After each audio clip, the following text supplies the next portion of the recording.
yang sulit akan semakin menyulitkan jika kita tidak segera bertindak. Halo, aku Aldebaran Fla dan ini adalah episode ke-9 dari Challenge One Day One Insight. Kali ini nggak seperti biasanya aku membawakan buku yang mungkin sekitar 200-400 halaman ya.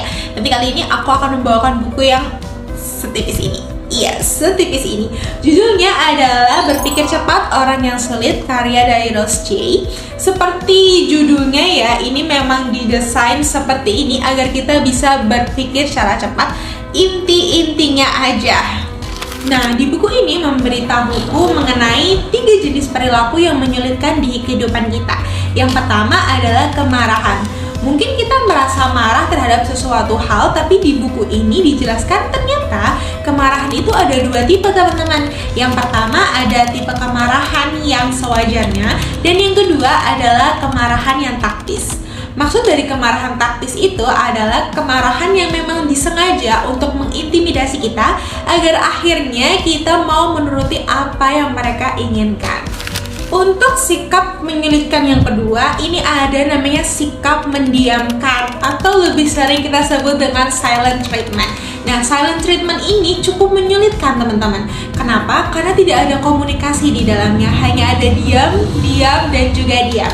Hingga akhirnya kita merasa nggak enak nih. Kita menebak-nebak apa yang terjadi, terus kita pada akhirnya juga akan melakukan apa yang mereka inginkan. Nah, tipe perilaku yang ketiga ini cukup berbeda ya. Jadi dia nggak menggunakan nada yang tinggi seperti kemarahan, ataupun dia diem aja kayak silent treatment. Enggak, dia berada di tengah-tengahnya.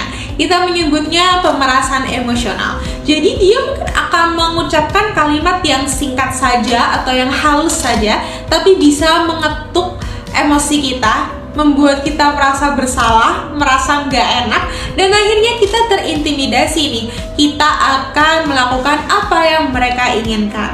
Nah, karena itu menurutku buku ini tuh sangat diperlukan, terutama untuk menghadapi rekan kerja atau rekan organisasi.